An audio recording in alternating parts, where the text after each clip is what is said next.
E aí, pessoal, estamos de volta com mais uma live astrológica. Hoje, sexta-feira, dia 2 de fevereiro de 2024, e a gente está de volta com uma live especial hoje sobre as casas astrológicas.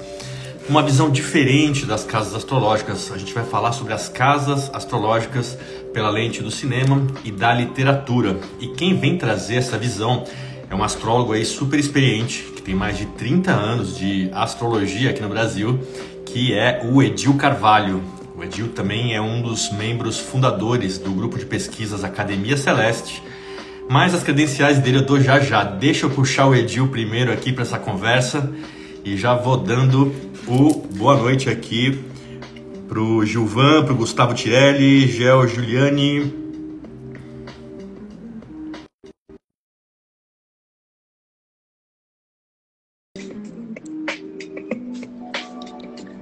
Edil, será que você recebeu o convite? O Edil já está na sala. Boa noite, Gabriel Lima, Marília Marinoni, Elaine Ferreira, boa noite.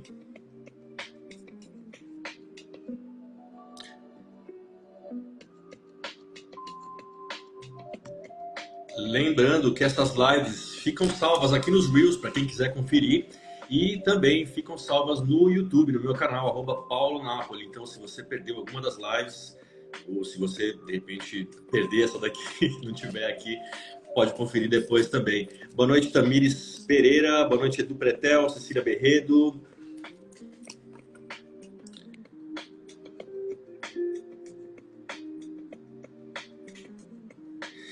Edil já está na sala. Edil, se você conseguir pedir para participar, estou tentando mandar a solicitação, mas o Instagram ultimamente anda deixando a gente na mão aí. Edil, deve ter um simbolinho de mais em algum lugar na janela que você consegue clicar e pedir para participar. Aí eu consigo te adicionar. Enquanto isso, eu vou tentando mandar de novo aqui. Boa noite, Marco Figueiredo, Miro Nunes, AP Bardini, Melissa Sigolo, Agricultora Celeste.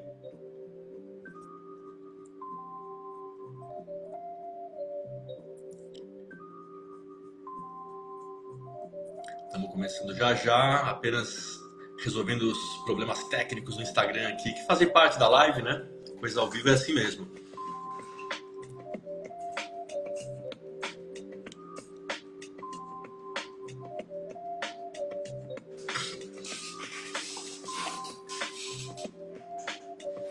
Normal do Instagram, né, Juvan? É isso aí. Acho que agora tá rolando. Salve, Edil Carvalho. Salve, olá. Deu algum problema aqui para conectar, mas acho que agora tá tudo certo. Só vou aprumar a câmera aqui e rezar para dar bateria, porque parece que gasta rápido, né? Na live vai um pouquinho rápido. Boa noite, Diego Sami, Ana Câmara.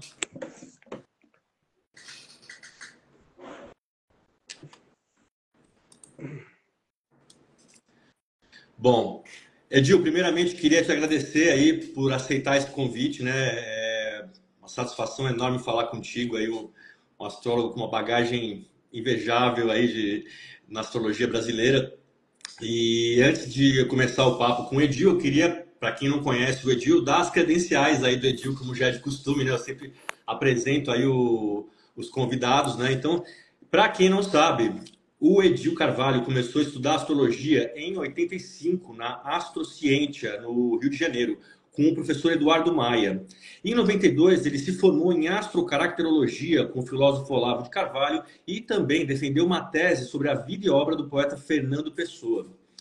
Desde 94, o Edil leciona astrocaracterologia e passou por escolas como o Instituto de Astrologia e Recursos Humanos de Curitiba, o Instituto Jade, aqui em São Paulo, a Escola Regulus, também aqui em São Paulo, transmitindo ao astrólogo iniciante as noções básicas de filosofia, astronomia e psicologia. Ele também desenvolveu o projeto Astrologia e Cinema, uma cosmovisão, que relaciona a vida e a obra de cineastas com padrões astrológicos dos seus mapas, além de ter participado de diversos eventos e congressos importantes aí da comunidade astrológica pelo Brasil. Como escritor, ele também foi colaborador de diversos sites e publicações de astrologia, entre eles o Caderno Brasileiro de Astrologia, em 2005, e os livros Segredos e Estilos, a Arte da Interpretação do Horóscopo, do Valdemir Benedetti, em 2008, e Astrologia no Paralelo 30 Sul, da Lúcia Torres, em 2015. O Edil também foi um dos coordenadores do projeto Memória da Astrologia, que procurou resgatar aí a história da astrologia no Brasil, em 2003, e também realizou diversas palestras sobre a prática astrológica aqui no Brasil. Como membro do grupo de pesquisas Academia Celeste, do qual ele é um dos fundadores, já investigou a astrologia na Grécia antes do século III a.C., além de apresentar outros temas relevantes para a astrologia nos encontros desse grupo, chamados de Stellium, aí de 2015 a 2020. E ele também é formado, é mestre e doutor em filosofia pela UFRJ e está ministrando um curso incrível aí sobre as casas astrológicas, fruto das suas mais de 3 décadas de estudos na astrologia. Para conhecer mais do trabalho do Edil, acessa lá edilcarvalho.wixsite.com/coordenadas-celestes. Que credenciais, hein, Edil? Uau! Muita história para contar, hein? É verdade. Quando a gente ouve, a gente fala, nossa, mas é verdade isso, é tudo isso. É tudo isso, uau! Edil, satisfação enorme estar com você aqui. Antes da gente começar a falar desse trabalho que você desenvolveu, uma dúvida, né, que eu sempre coloco aí no começo, como que você se conectou com a astrologia, Edil? Como que ela entrou na tua vida? Bom, eu sou de Niterói, Rio de Janeiro, né? Niterói sempre foi uma cidade, digamos, um pouco antecipada ao tempo, né? Por exemplo, meu pai, isso eu com 20 anos, meu pai teve bursite, né? Ele tentou tratar do problema de todas as maneiras, não conseguiu e ele só conseguiu se curar por conta da acupuntura. Quer dizer, assim, aos 20 anos, eu já em Niterói ouvia falar de acupuntura e de outras coisas prosaicas, como açúcar mascavo, né, e etc. E aí eu conheci um astrólogo argentino, o Mário. Ele fez meu mapa astrológico e duas coisas me chamaram a atenção. Uma, que era impossível que alguém que não me conhecesse pudesse falar a meu respeito. Eu sabia que aquilo dizia respeito a mim e a ninguém mais, né? Mas eu também sabia que não era exatamente daquele jeito. Assim, parece que, que, que se poderia dar mais um passo naquele conhecimento que ele tinha, né? E aí eu comecei a ler. O primeiro livro que eu li, acho que a minha geração toda, né, é marcada por esse livro do Stephen Arroyo, foi o Astrologia, Karma e Transformação, famoso livro de capa dourada, importado de Portugal. E nessa época, Paulo, era muito difícil encontrar livros de astrologia. Aliás, foi a partir daí que a editora Pensamento começou a divulgar todos os livros que acabaram formando a minha geração, mas a gente tinha que importar. Tinha uma livraria francesa no centro do Rio, lá perto do Mercado das Flores, e foi lá que eu descobri um universo inimaginável. Tinha um livro de astrologia, de tudo quanto a gente chama ciência esotérica, e foi lá que eu conheci muitos astrólogos, né? Porque era o lugar onde os astrólogos se reuniam. E isso num curto espaço de tempo, talvez 2 anos, 3 anos, eu fui assistir um dos grandes eventos organizados pela Maria Eugênia de Castro no Hotel Glória. Então, assim, era uma coisa muito impressionante, porque milhares de pessoas, 1.000 pessoas, a Rede Globo filmando, entendeu? Então, assim, eu não imaginava que a astrologia tinha essa popularidade. Isso foi um susto para mim, né? E a partir daí eu comecei a estudar. Toda a minha formação inicial foi como autodidata. Tudo que eu podia ler sobre astrologia, eu lia. Bacana. Já tem um comentário aqui do Diego Sami. Teve uma Hum, senhora que fez o horóscopo do Mário Ferreira dos Santos, mas esqueci o nome dela.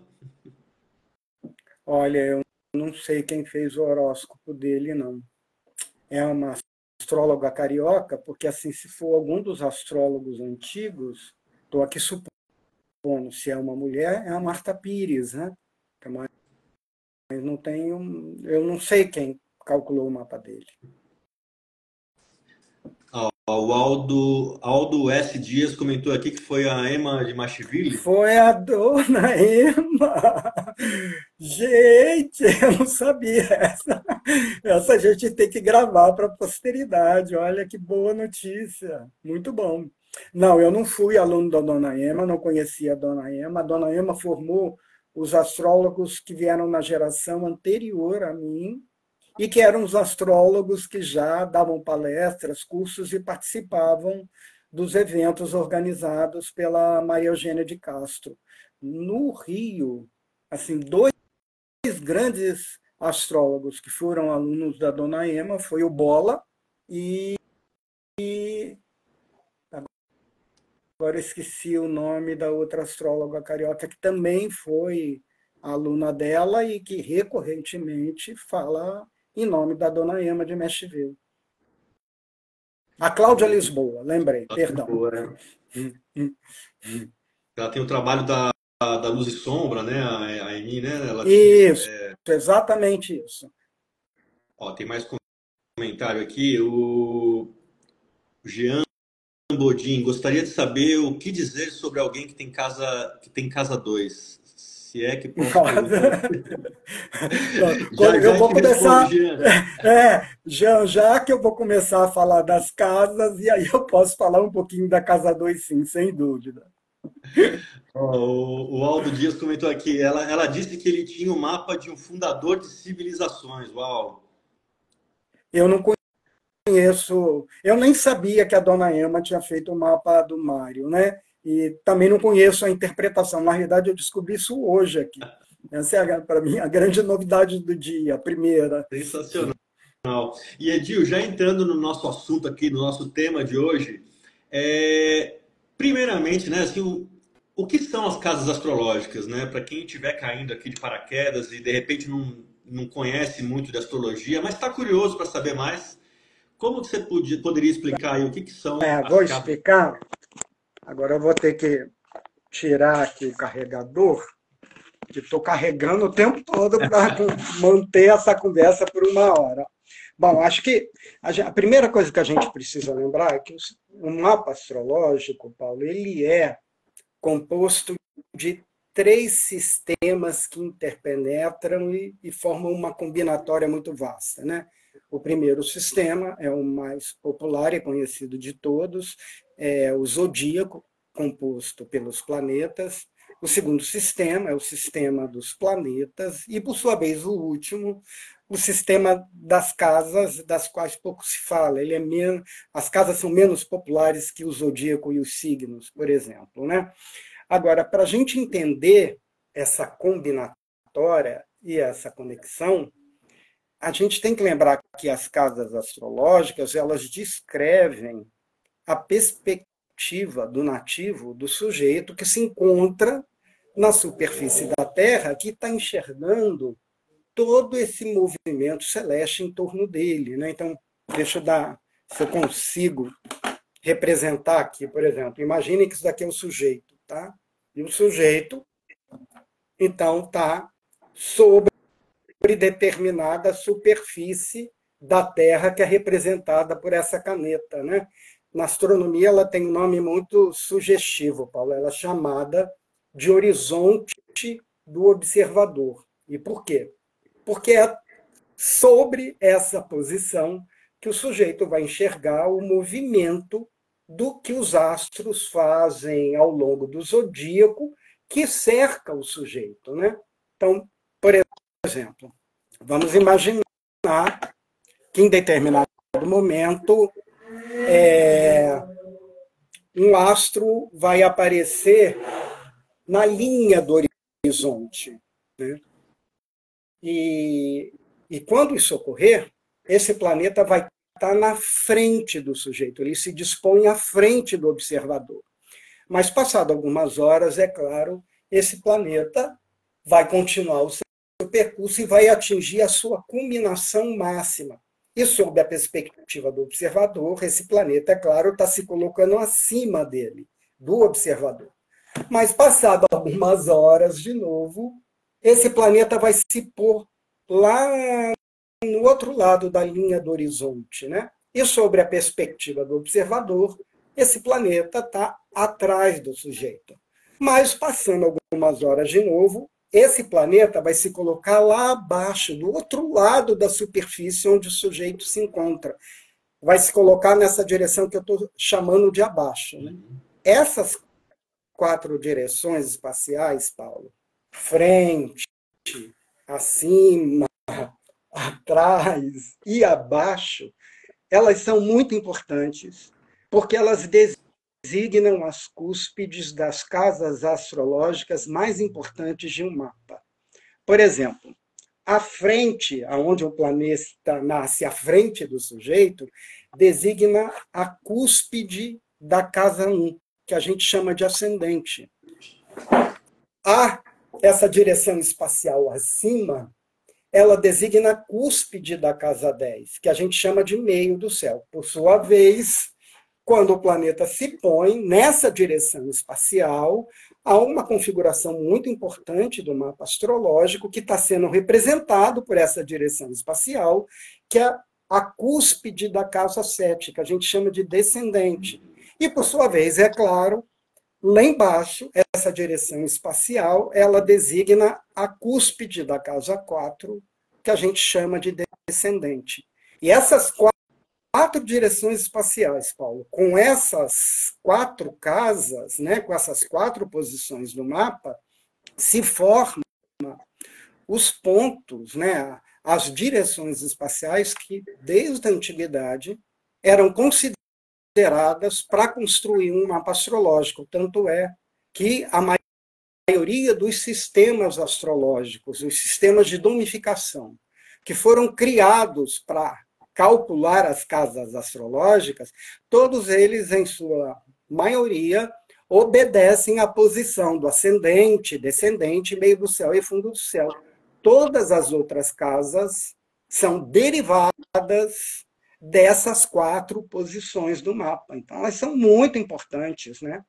E o que eu gostaria que ficasse claro para a gente poder abreviar o tema, porque é um tema muito vasto e muito complexo, é que as casas, elas descrevem a visão que o observador tem do universo que o cerca, né? A gente entende isso justamente pela posição do sujeito na superfície da Terra. Então, se eu pudesse dizer o que são as casas do ponto de vista astronômico, eu diria: as casas descrevem as perspectivas que o observador tem do céu que o rodeia, dado que ele se encontra em determinada superfície do planeta Terra.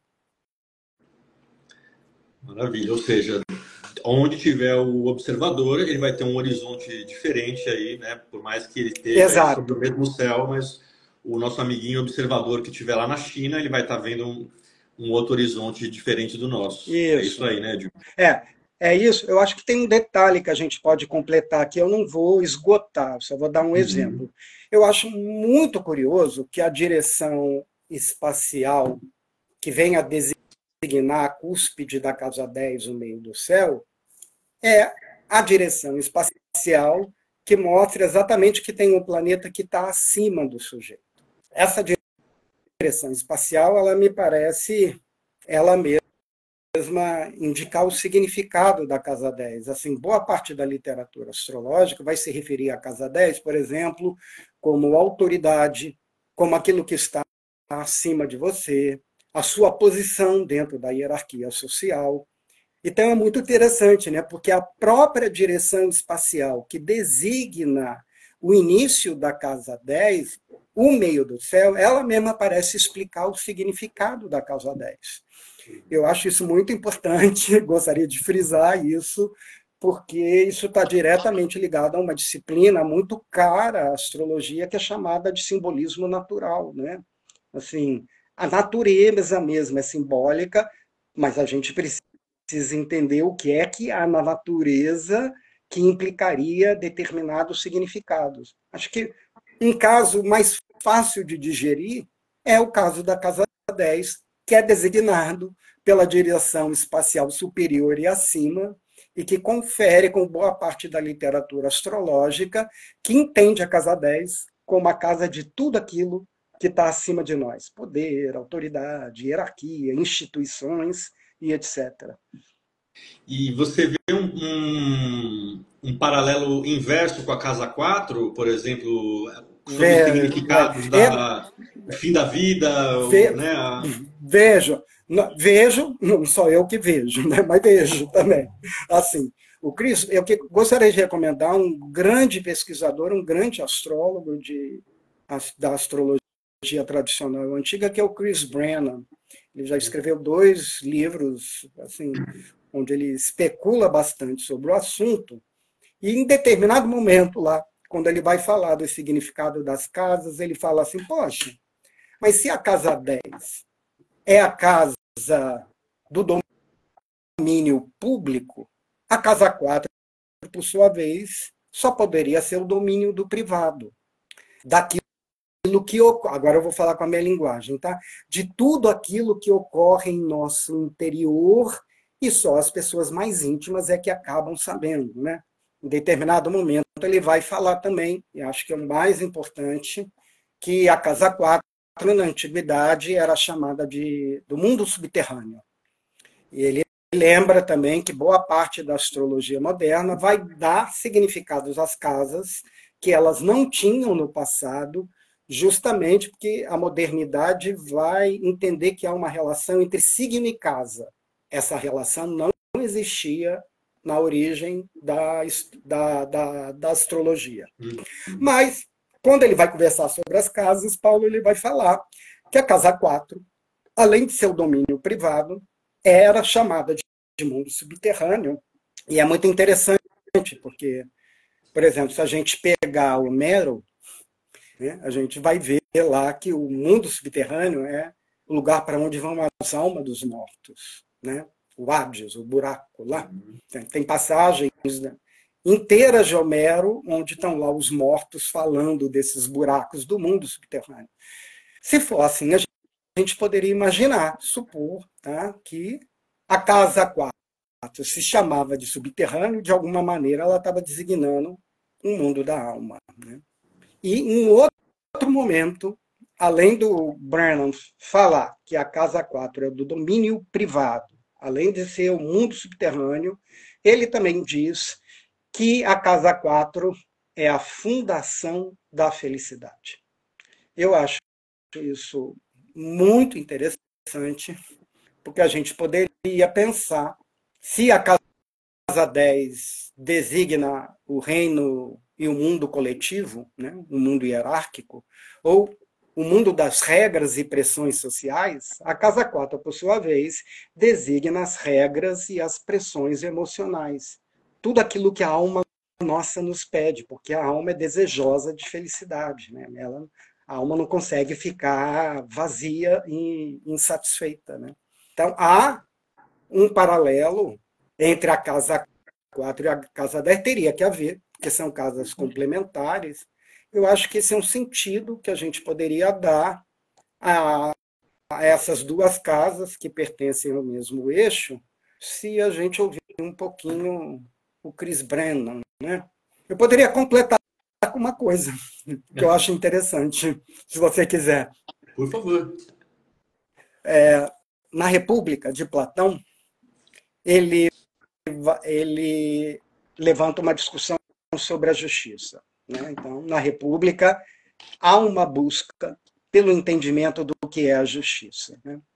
E aí ele vai falar assim que é muito difícil encontrar justiça na cidade. E aí ele propõe assim: a justiça parece que está escrita em letras muito grandes que a gente não consegue ler na cidade. Então eu proponho o seguinte: vamos ler como a justiça está escrita em letras menores, porque aí a gente vai conseguir ler o que a justiça é. E aí todo mundo pergunta: oh, Sócrates, onde é que a justiça está escrita em letras menores? Aí ele fala: na alma. Então, o Platão, ele estabelece uma relação direta entre a alma individual e a cidade. Tanto que toda a discussão sobre a República é se um livro psicológico ou se é um livro político. No meu entendimento, é um livro que mostra exatamente a correspondência entre a alma e a cidade. Quer dizer, no fundo, ele tá, à medida que o livro prossegue, você entende, não é possível haver uma cidade justa, uma sociedade justa, vou falar na linguagem moderna, não é possível haver uma sociedade justa se os homens não tiverem uma alma justa. A relação que ele estabelece, se a gente for pegar as observações do Chris Brennan e roubar esse sentido do Platão, a gente vê que tem uma relação direta entre as pressões emocionais e as pressões sociais. Essa é pelo menos a maneira como eu explico o que é a casa 4 e a casa 10. Não, sensacional. E Edil, você tem um atalho, né, para explicar essa questão das casas baseado nesse trabalho que você desenvolveu aí, que você vem desenvolvendo, na verdade, aí há 30 anos, né? Dentro dessa visão, Edil, como que a gente poderia descrever aí a casa 1, né? Falando aí desse primeiro ângulo aí que é tão importante, né? Que fala da nossa primeira pessoa. Entendi. Bom, primeiro eu dar um esboço da teoria para todo mundo que está assistindo a entrevista entender, né? Assim, a premissa fundamental da astrologia é que uma configuração astrológica é capaz de descrever um comportamento, uma conduta humana. Se é verdade isso, né? Então eu acho que o inverso também é verdadeiro. Ou seja, a vida humana é também capaz de falar sobre uma configuração astrológica. Então, o que eu passei a fazer? Passei a estudar a vida e a obra de várias personalidades, tentando entender qual foi o tema ou qual a experiência que eles consagraram às suas vidas, né? E quando essas experiências, esses temas eram em comum, então, supostamente, eles teriam que ter uma configuração astrológica em comum, né? E aí, quando eu levantei o mapa dessas personalidades, o que eu descobri que o que havia em comum não era um signo, não era um planeta, um aspecto planetário, era uma casa ocupada por um dos 7 planetas pessoais, estou chamando de planetas pessoais, aqueles que não são transpessoais, os transaturninos, né? Estou chamando de transpessoais, então, Sol, Lua, Mercúrio, Marte, Júpiter e Saturno, e Vênus, perdão. Então, eu posso dar um exemplo, para que todo mundo entenda o que é isso, usando a casa 1, né?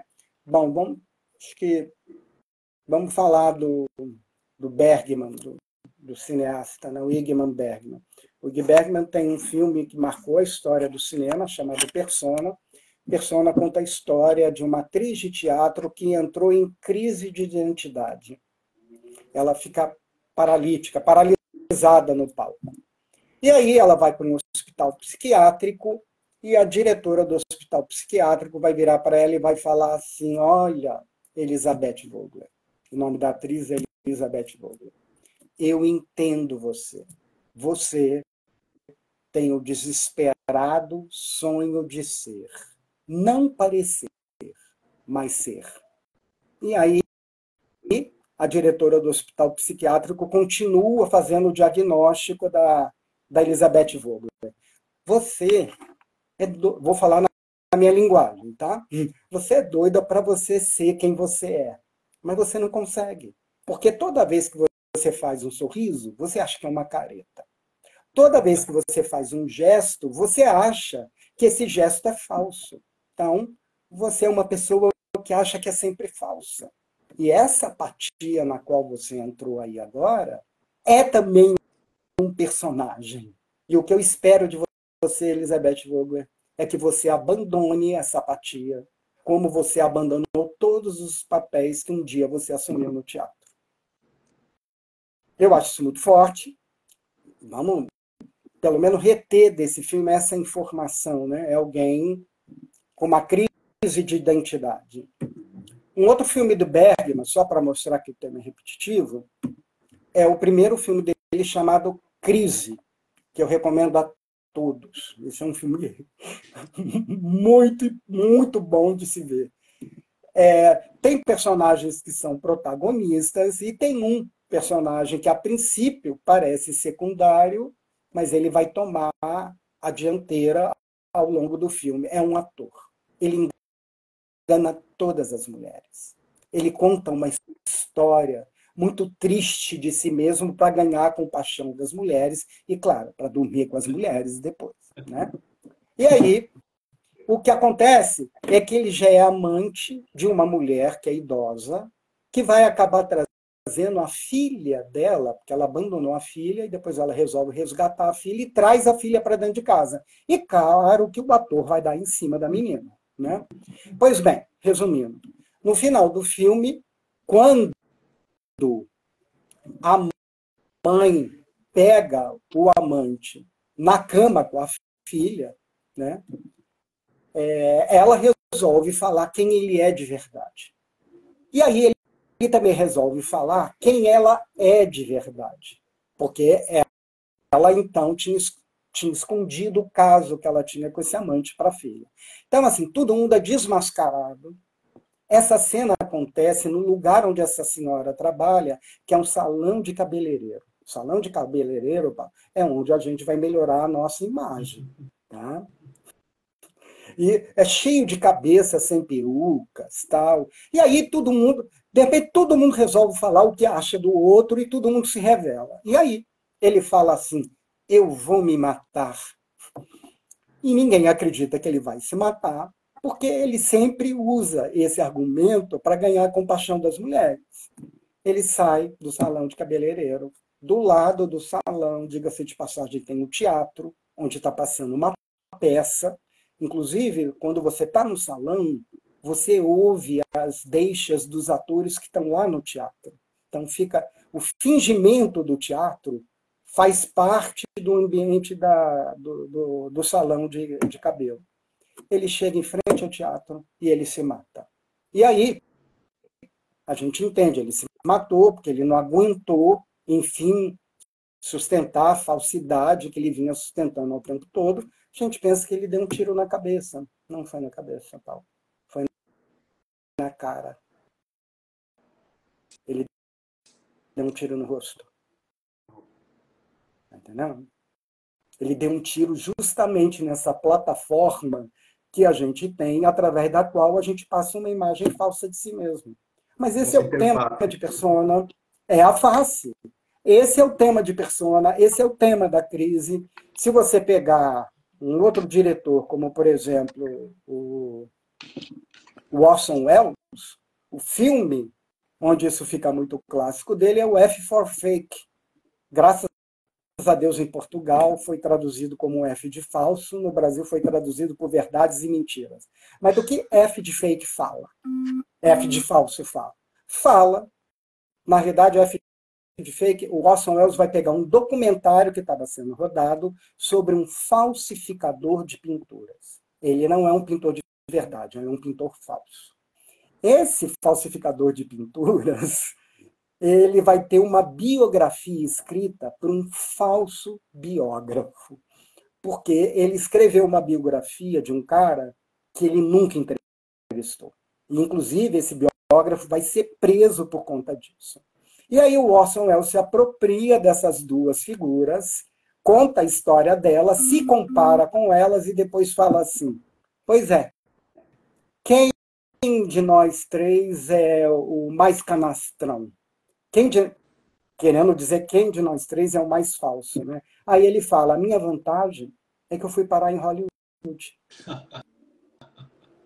Eu fui parar nesse mundo onde as pessoas se passam por outras, e é a cidade por excelência dos atores, né? O ator é aquele que tem que saber lidar com a autoimagem. Então, se eu pudesse resumir, se eu ficar aqui, eu fico horas levantando vida e obra de personalidades, né? Mas assim, se eu pudesse usar a vida desses dois cineastas como exemplo para ilustrar o tema da Casa 1, eu te diria, ou seja, se eles se preocupam com a imagem que uma pessoa passa de si mesma, necessariamente eles estão se preocupando com a autenticidade e a falsidade humanas, deles próprios e dos outros, né?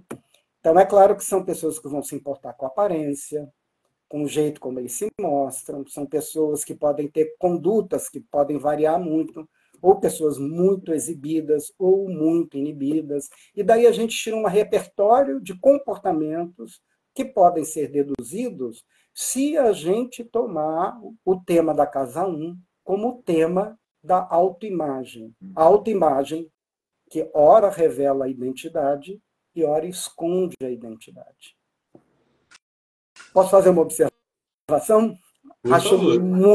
Acho muito interessante que o ascendente, a casa 1, seja designado por uma direção espacial que é frontal, que é aquela que se coloca à frente do observador, como eu havia explicado.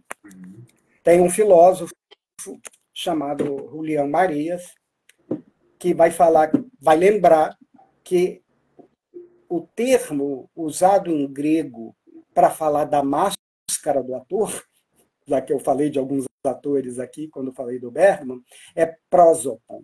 Prosopon, em grego, designa a máscara do ator, mas designa tudo aquilo que tem uma cara e uma fachada. Aí ele vai dar exemplos. A cara da lua, a cara do sol, a fachada do prédio. Aí ele fala, isto porque a cara é a nossa parte mais dianteira. E aí ele vai filosofar a respeito disso. Ele vai falar, essa parte muito dianteira é aquela com a qual a gente se apresenta para o mundo e faz caras.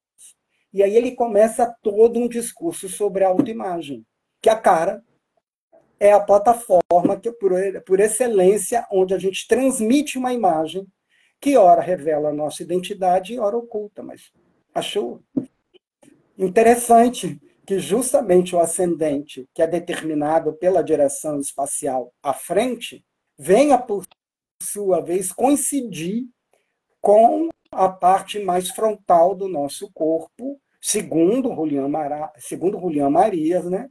Que é a parte onde a gente põe máscaras e tira máscaras. E é por isso que prosopon é muito importante, e eu acho que é muito importante para entender o significado do ascendente da casa 1. Sensacional. E Edil, dentro dessa visão que você está trazendo, por exemplo, você percebe diferença nessa expressão quando a pessoa tem um planeta na casa 1 e ele está, por exemplo, dignificado ou debilitado? Ótimo. Ótima pergunta. Todo mundo me pergunta isso. Olha, eu percebo, mas assim, isso não é fácil, como é fácil identificar o tema de uma casa. Isso já requer você entender o que significa um planeta, entender o que significa um signo, se ele está aspectado ou não. Há uma série de variáveis que vão interferir nisso. Assim, eu posso te dar como exemplo o caso do Bergman, né? O Bergman, desde que eu comecei a estudar ele, há 15 anos atrás, ele já teve 3 mapas. 2 mapas duvidosos e agora, só muito recentemente, há 2 anos atrás, é que confirmaram o horário de nascimento dele. Então eu passei por essa experiência, Paulo, porque no primeiro mapa tinha um planeta na casa 1, no segundo mapa já não tinha planeta nenhum na casa 1, e no terceiro tem outro planeta na casa 1. Né? Então é claro que diante da interpretação que você fez da vida do sujeito, você fica se perguntando se é mais plausível ele ter Saturno na casa 1 que era a primeira hipótese minha, o primeiro mapa, ou se é Vênus na 1, como aparece no terceiro mapa, né? Então, assim, isso eu estou querendo te dizer que essa pesquisa que eu faço, essa análise, ela acaba requerendo também de você algumas coisas que não são fáceis, são difíceis, mas não são impossíveis, né? E o que eu acho que é mais interessante nisso, Paulo, é aqui que eu quero chegar com você, é que eu acho que o ser humano do qual a astrologia fala é o mesmo ser humano do qual o cinema fala, a literatura fala, a filosofia fala. Então, se a astrologia fala desse ser humano, eu acho que esse ser humano tem muito o que nos dizer sobre o significado de uma configuração, como, por exemplo, uma casa, né? Então, eu acho que, assim, além de haver o prazer da literatura, do cinema, da arte, da filosofia, que só eles dão, eu acho que eles enriquecem o nosso repertório sobre os dramas humanos. Eu acho que isso é o mais importante. Posso dar um exemplo? Com certeza. De uma grande experiência que eu passei em busca do tempo perdido do Marcel Proust. Eu vou fazer aqui um resumo bem grosseiro, tá? Bem bruto. Tudo que o Proust quer é encontrar um momento eterno. Por isso que ele está em busca do tempo perdido, né? Assim, ele quer encontrar, assim, ele vai tocar uma rosa, ele vai beber um chá e aquilo vai encher a alma dele. Ele vai se sentir pleno. Mas ao mesmo tempo que ele pega a rosa e vê a beleza da rosa, aquele encantamento acaba. E ele não aceita que essa plenitude acabe. Ele quer, Paulo, conservar aquela plenitude de eterno. Ou seja, ele não quer ter um vazio de alma, ele quer a alma sempre cheia, né? E por isso que não adianta correr atrás do tempo perdido, porque a felicidade vem, a felicidade vai. E um livro inteiro ele está discutindo sobre os movimentos que a felicidade faz na alma. Isso é muito interessante, porque a gente calcula o mapa do Proust, ele tem 3 planetas pessoais na casa 4, né? E tem outro detalhe, já que a gente falou da 4 e da 10, que você me perguntou. Ele vai investigar por que o ser humano é infeliz. Ele quer entender a causa da insatisfação humana. Ele vai encontrar e vai dizer com letras garrafais, ele vai falar, é a sociedade. É a sociedade que deixa a gente individualmente infeliz, com as suas exigências, com os seus códigos. Bom, ele tem Júpiter, Sol e Vênus na 4, oposto a Saturno na 10. Interessante. Configuração Ou seja, forte. são dois temas que caracterizam, quer dizer, a felicidade humana e a sociedade. Vou voltar de novo à tua pergunta. As regras e pressões emocionais e as regras e pressões sociais caracterizam a obra do Proust. São temas relevantes aos quais ele consagrou toda uma obra, 7 volumes, passou a vida escrevendo sobre isso, e a gente vê que isso coincide com um tema de 2 casas que se encontram ocupadas por planetas pessoais. No caso, a casa 10 e a casa 4. Então, assim, eu tive uma aula com Proust. Assim, o que é isso? Esse vazio interior que a gente sente, que a gente quer preencher e que a gente ainda tem uma exigência, hein? Não pode esvaziar, não.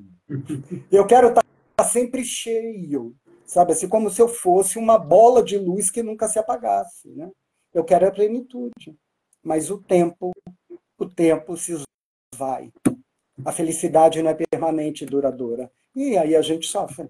Mas é desse sofrimento que o Proust está falando. Então, ler Proust te ensina sobre o drama da alma. E ao te ensinar sobre o drama da alma, te ensina sobre o tema da casa 4 e faz você entender de que drama os consulentes sofrem quando eles têm planetas na casa 4. Muito interessante, Edil. Tem uma pergunta aqui no chat do W Ah, Orientação. Existe algo similar nos mapas de Lispector e Proust? A Clarice fala algo assim, entre aspas, toda coisa tem um instante em que ela é. Quero me apossar isso, do é da coisa. maravilhoso. Olha, essa pergunta é maravilhosa. Clarice é o meu grande projeto de vida que eu nunca realizo, né? Eu tenho várias vidas e obras das quais eu pretendo escrever do ponto de vista astrológico e nunca tenho tempo suficiente para isso, né? Primeiro, sobre a Clarice. O mapa da Clarice é duvidoso. Ela, na realidade, num conto dela chamado Noite e Dia, isso eu posso ver com carinho depois para vocês. Noite e Dia, ela vai falar assim: sou. Como é que ela fala? Meu Deus, sou Sagitário com Escorpião e tenho ascendente Aquário e sou rancorosa. Ela ainda completa com esse adjetivo. Como a gente sabe a data de nascimento da Clarice, que isso foi se confirmando ao longo dos anos, a gente calcula o mapa e aí a gente obriga o ascendente a ficar em Aquário, e aí a gente vai entender que ela vai estar com Sol quase na 11, Lua na 10, Saturno e Júpiter no finalzinho da 7, como ela tem uma casa 7 gigante, muito possivelmente algum desses planetas esteja na casa 8, né? Vênus na 12 e Marte na 1. Em suma, é isso. Ela não tem uma configuração semelhante à do Proust, que foi a tua pergunta. Eu acho que, nesse caso, o que a gente precisa fazer é entender o que a Clarice está chamando de instante. O que é, porque o instante é uma palavra que pode ser usada em vários sentidos. Posso dar um exemplo, Com Paulo? certeza. Tem uma poeta polonesa, dá um segundo aqui para mim, só para não falar besteira, porque ela tem ela tem um nome difícil de soletrar. Isso tá aqui, foi da aula de ontem, inclusive. Enquanto você procura, Edil, eu estou colocando aqui no chat o Fala. endereço do teu site, para quem estiver acompanhando aí quiser salvar. Pode recomendar também meu endereço do próprio Instagram, porque, inclusive, o link do curso de casas astrológicas está lá. Está lá Está lá na bio, né? no link da bio. Achei, ó. É uma poeta polonesa, ela ganhou o Nobel de Literatura, se chama Wisława Szymborska. É assim que se soletra, mas não é assim que se escreve o nome dela. Ela vai dizer assim, num dos poemas: não tem nada a se cantar na vida que não seja um instante. E aí ela começa a falar do que é o instante. Eu vou dar um exemplo aqui do que é que ela está chamando de instante. Ela vai falar que as nuvens, isso em linguagem poética, tá? Me perdoem que eu não vou conseguir reproduzir. Ela vai falar assim: as nuvens mudam, e mudam repentinamente. Mas as pedras não. As pedras até parecem mais amigas, parecem as minhas irmãs, se comparada com as primas das pedras, que são essas coisas lá em cima que mudam repentinamente. E aí ela continua: o mundo inteiro a gente acha que é permanente e sólido, mas tudo muda num instante. Aqui onde estou, sobre essa grama com flores, aqui no passado já teve movimentos geológicos que abalou tudo, há tempestades, e a gente acha que a gente pode fazer amor na grama olhando para as nuvens. Sinto muito, você se esquece de uma coisa: a vida muda por um instante, porque a vida é um abismo que nos cerca. Esse instante é um instante de outra natureza, que não é um instante do, do Proust, e se a gente calcula o mapa da poeta, a gente vê que ela tem planetas na casa 8, né? É por isso que a vida e a obra das pessoas que têm planetas na casa 8 estão por um fio. Tudo é por um fio.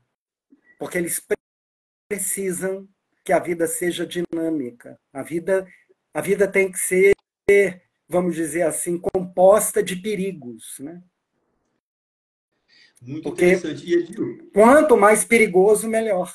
Mas esse é um instante diferente. Eu poderia brincar aqui com a história e falar, muito possivelmente, o tempo possa ser visto por 12 perspectivas distintas, porque 12 são as casas.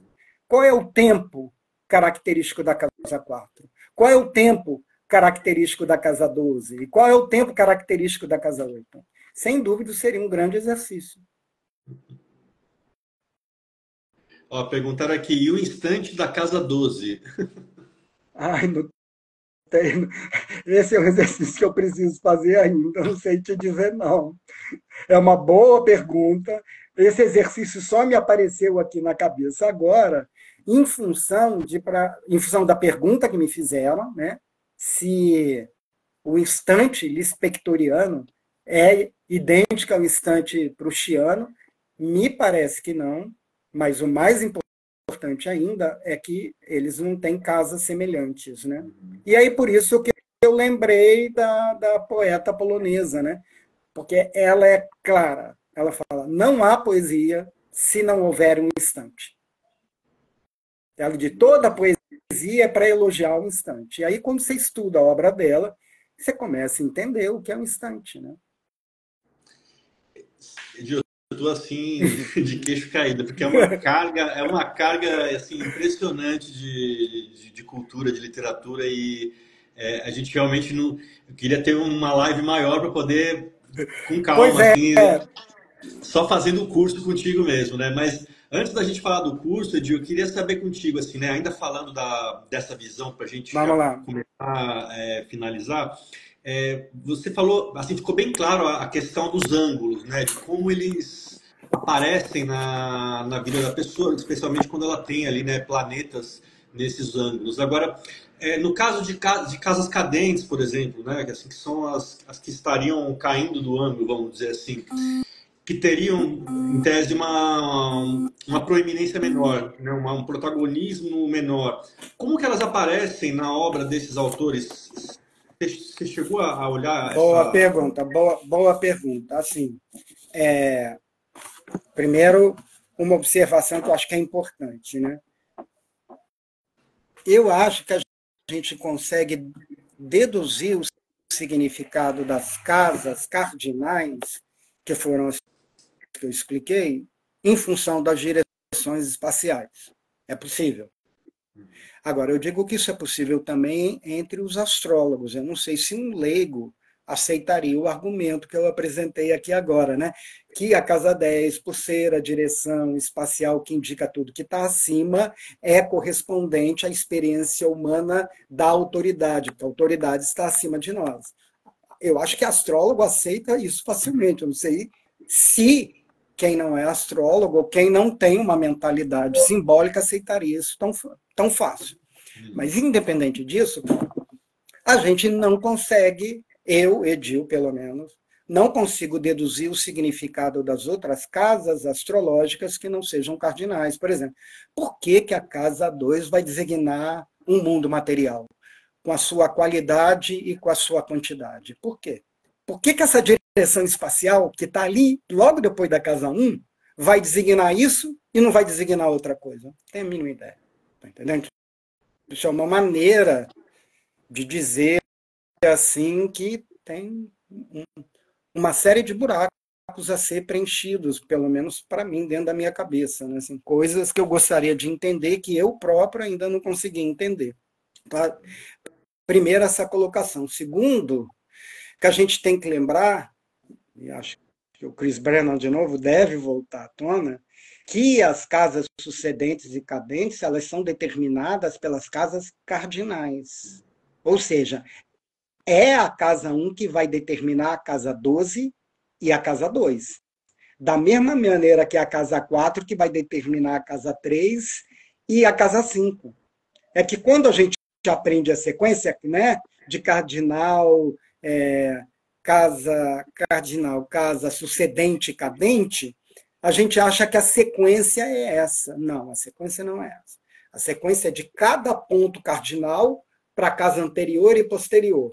Casa cardinal, casa posterior e anterior. E aí que se constrói o sistema astrológico, que, volto a dizer, as casas são determinadas pelas casas cardinais. Tá entendendo? Agora, respondendo agora a tua pergunta depois desse grande prefácio teórico, não há nada na biografia e na obra dos sujeitos que têm planetas na casa 3 que designam que essa experiência é menor do que outras, que é de menos valor. Ao contrário, se eles têm planetas na casa 3, isso é a grande experiência da vida deles. Né? Vou te dar o exemplo que eu gosto sempre de tirar da cartola, que é o Jim Jarmusch, o cineasta. Né? O Jim Jarmusch, ele, ao longo de toda a filmografia dele, ele brinca com as palavras, faz trocadilhos. Na realidade, ele se coloca em situações de ruídos de linguagem. O caso clássico é Dan Bailó,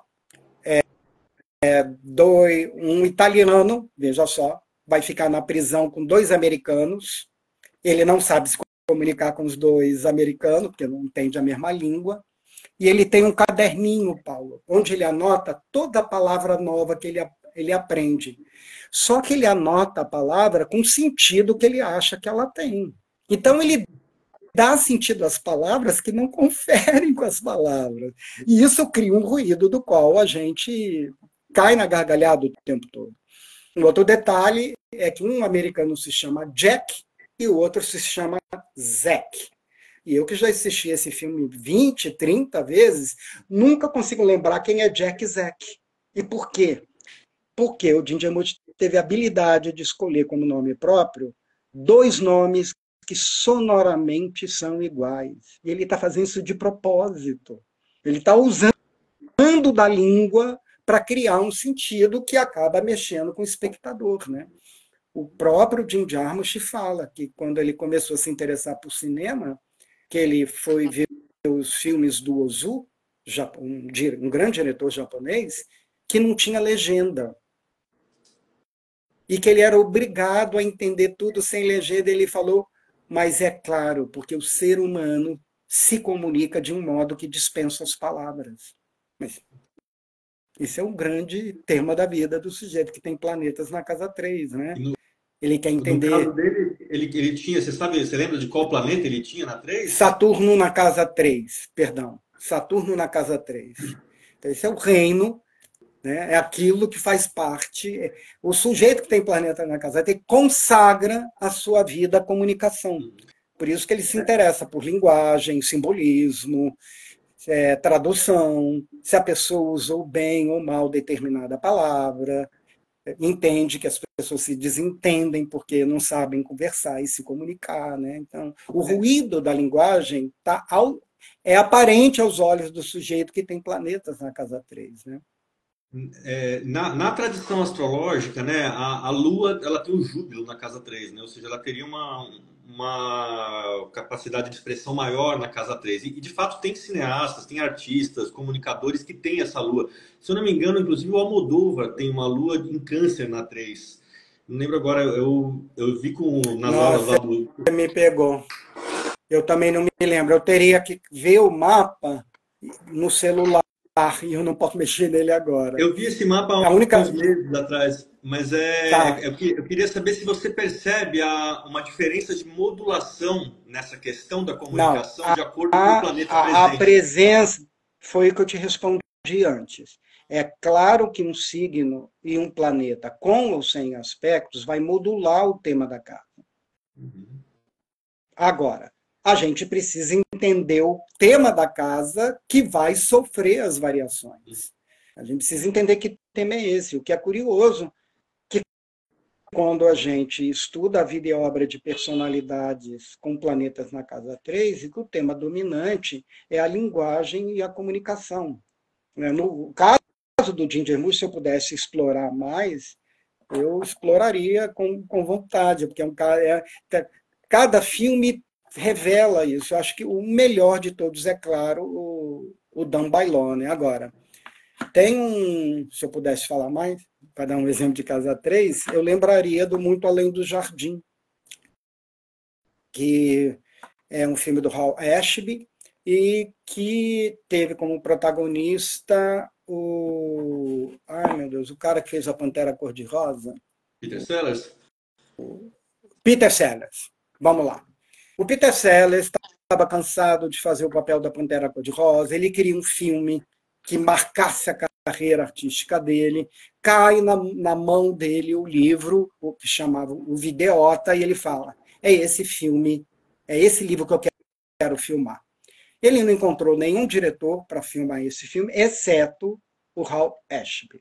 Do que conta a história do Muito Além do Jardim, de um jardineiro que não fala, e quando fala, ele repete o que o outro fala. Ele é monossilábico, ele é como um eco. O que acontece é que ele vai acabar parando na casa de um industrial muito rico, e ele vai ser tomado como grande amigo do industrial, e aí, Paulo, como a única coisa que ele conhece na vida é jardim, ele fala de jardim. Aí as pessoas entendem que ele está fazendo uma metáfora política. Quando ele pega e fala assim, a gente tem que suportar as agruras do inverno, o presidente vai achar que ele está falando que a gente tem que suportar as agruras da economia. E várias vezes um personagem vai virar para o outro e vai falar assim, eu entendo muito bem o que você quer dizer. E aí coloca na boca do outro algo que o outro nunca disse. Pois bem, é um filme que só tem ruído de linguagem. É um filme maravilhoso. Ele é de 1979, mas é uma pérola. E quando você levanta o mapa do Peter Sellers e do Hal Ashby, eles têm planetas na casa 3. No caso, o Hal Ashby é Lua na 3 e o Peter Sellers é Saturno na 3.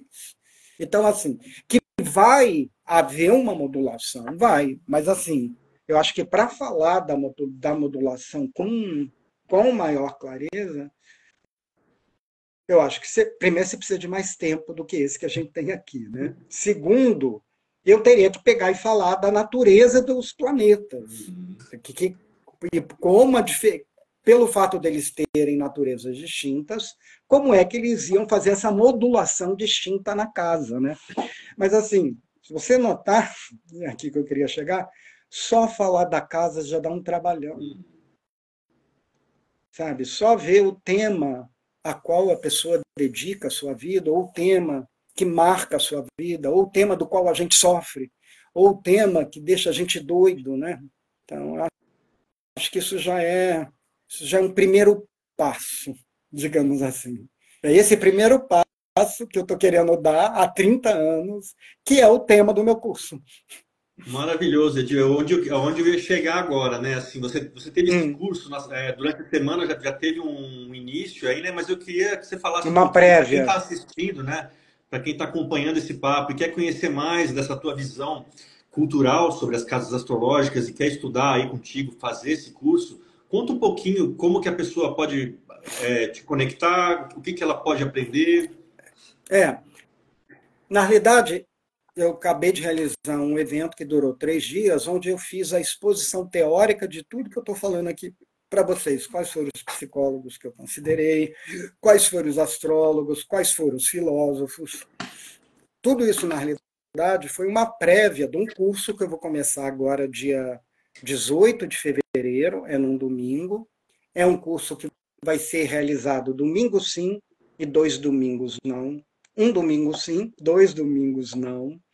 E é onde eu vou realizar 12 aulas, ou seja, é um curso que começa em fevereiro e vai acabar lá em outubro, né? E por que isso? Porque eu preciso pelo menos de 3 horas aula para ler depoimentos de artistas e pensadores que, por sua vez, têm planetas na casa 1, para a gente entender qual é o tema ao qual eles consagraram as suas vidas, né? Então, com o que é que eles se preocupavam, né? E é isso que eu vou fazer em cada aula, né? Pegar trechos de vidas e obras, trechos de filmes, trechos de música, né? para a gente entender esse tema. Esse curso que eu estou anunciando, ele está no link da bio aqui no Instagram, está tudo lá explicadinho. Se eu pudesse acrescentar alguma coisa, eu diria que o curso vem com um bônus, né? Porque quem compra esse curso ganha de graça o curso anterior que eu fiz, que é o de Astrologia e Cinema, que tem 60 horas de aula. Né? Então, esse foi o que eu fiz. já é um curso... Foi esse que você assistiu, Sim. Paulo. A gente se conheceu por conta desse curso. Exato. Acho que foi de 2019, né, Edil? Foi, já faz tempo. Foi logo depois da pandemia. Foi no final da pandemia para Então acho que cá. foi Foi no terceiro 2020. Stellium, eu acho. Eu acho. Bom, eu super recomendo Então, quem estiver assistindo aí, que gosta de literatura, gosta de cinema, cara, o Edil é um baú de conhecimento e, assim, recomendo de verdade, vale super a pena. E, inclusive, agora com essa visão das casas, inclusive, a Marian.lumiar colocou aqui já o arroba Edil Carvalho, para quem estiver aqui na live, já segue o Edil. Obrigado, Marimar. Edil, você quer fazer alguma consideração final aí sobre as casas para a gente encerrar o nosso papo? Eu acho que eu queria fazer uma consideração sobre a vida. Quando o astrólogo se reúne, só fala sobre astrologia, não fala sobre a vida. A gente tem que falar sobre a vida. Porque a vida é o objeto de interesse. Pelo menos eu estou supondo que a vida é o objeto de interesse. E estou tirando esse tema da cartola, Paulo, e por conta, talvez, do que é mais importante numa investigação astrológica, né? Assim, ou num diagnóstico que você vai fazer através do mapa astrológico.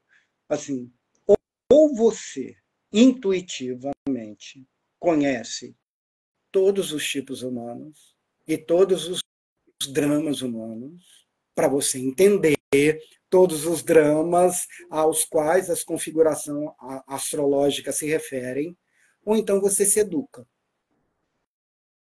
E não há outro lugar para se educar senão a cultura. Então, essa é a cultura que vai te ajudar a entender diferentes tipos humanos. É a cultura que vai te ajudar a entender diferentes dramas. Entendendo? E esse é um repertório riquíssimo para alguém que, como eu, Edil Carvalho, intuitivamente não nasceu com esse conhecimento. Eu não conheço todos os tipos humanos. Eu não conheço todos os dramas humanos, mas quem me ajudou nisso foi a arte. Então, eu acho assim, a arte indispensável para a interpretação astrológica. Eu posso dar um exemplo, que é o exemplo mais clássico, quando eu fui fazer a minha tese sobre o Fernando Pessoa, do ponto de vista astrológico, né?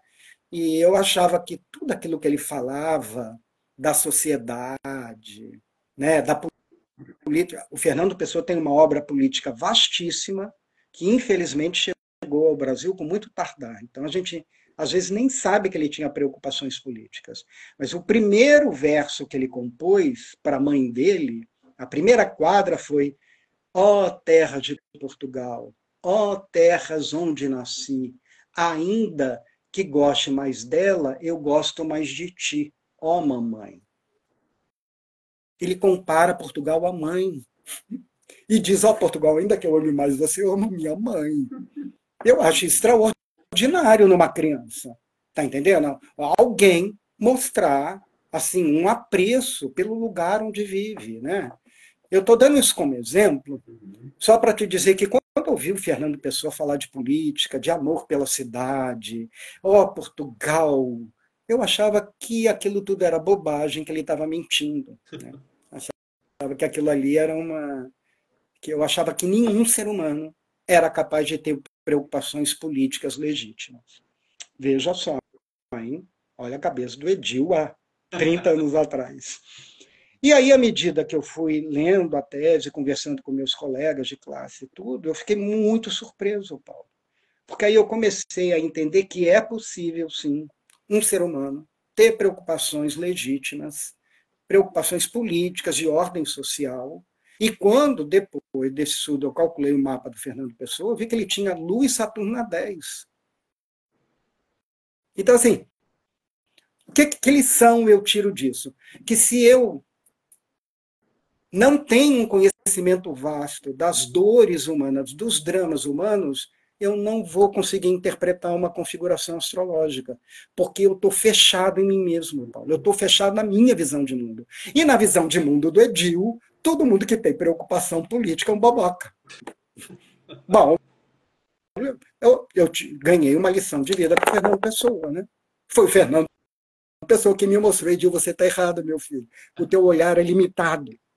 Então, eu dou o meu próprio exemplo para vocês entenderem o quanto que, na realidade, a literatura, a arte, a música, a filosofia só abre os nossos olhos para mostrar uma coisa extraordinária. O outro não vê o mundo como a gente. Então, a gente tem que ser capaz de ver o mundo do outro, inclusive quando for fazer uma consulta astrológica. Exercício fundamental, né? A gente Esse exercício é fundamental. Esse exercício é fundamental. E eu acho que a arte só tem a contribuir com isso. Então, acho que a gente precisa falar da vida, porque a vida é muito rica. Muito bom, Edil. Edil, a gente está chegando no final aqui. Eu queria te agradecer aí por essa, eu vou dizer uma aula, porque foi, de fato, assim, dividir essa visão aí do jeito que você dividiu com a gente, né? Mesmo a gente tendo pouco tempo, assim, acho que as pessoas que estão aqui puderam entender aí um pouco desse olhar que você está trazendo com esse curso, né? E falando em Fernando Pessoa, eu quero já deixar o convite para um próximo papo para a gente falar sobre Fernando Pessoa, que também é um dos temas que só dele. Só dele. Boa ideia. Faz tempo que eu não falo da tese. Exato, a história dos heterônimos, né? Ele fazia os mapas, né, dos personagens que ele criava. Isso é uma outra live que eu quero, com calma, depois conversar contigo, porque eu acho muito interessante, assim, já vi alguns astrólogos falando sobre, mas assim, como eu sei que você tem também uma coisa profunda aí sobre o Fernando Pessoa, uma pesquisa profunda sobre ele, já deixo aí o convite para uma próxima a gente trocar essa ideia. Tá fechado. Maravilha, Edil. Bom, a gente vai encerrando por aqui, então, Edil, quero deixar aí um abraço aí para você e para todo mundo que acompanhou a gente, né? Lembrar que depois do Carnaval o Edil tem curso, é isso, Edil? Depois do Carnaval já começa? Começa depois do Carnaval, 18 de fevereiro, é um domingo.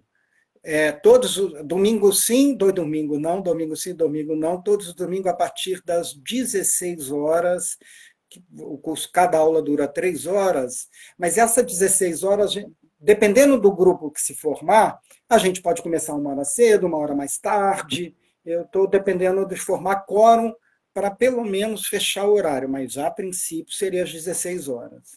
Bacana. Olha, a Elaine Ferreira já comentou aqui, já fiz minha inscrição no curso, obrigado, Edil, por compartilhar esses estudos, muito bom. Oi, Elaine, oi, Elaine, oi, Pedro, tem muito amigo aí, muito aluno por perto, que bom. Que bacana. Bom, Edil, queria te agradecer então pela última vez aqui, te deixar um grande abraço e dizer aí que estamos de porta aberta para conversar de novo aí. Espero que a gente se fale em breve para falar de Pessoa. E sucesso aí no curso, Edil. Muito obrigado aí por dividir teu conhecimento comigo aqui. Também. Com essa rapaziada toda que está aqui, fãs de astrologia, fãs do teu trabalho. E a gente se vê numa próxima aí. Tá bom. Obrigado a você também, Paulo, pelo convite. Adorei ter participado. Satisfação enorme.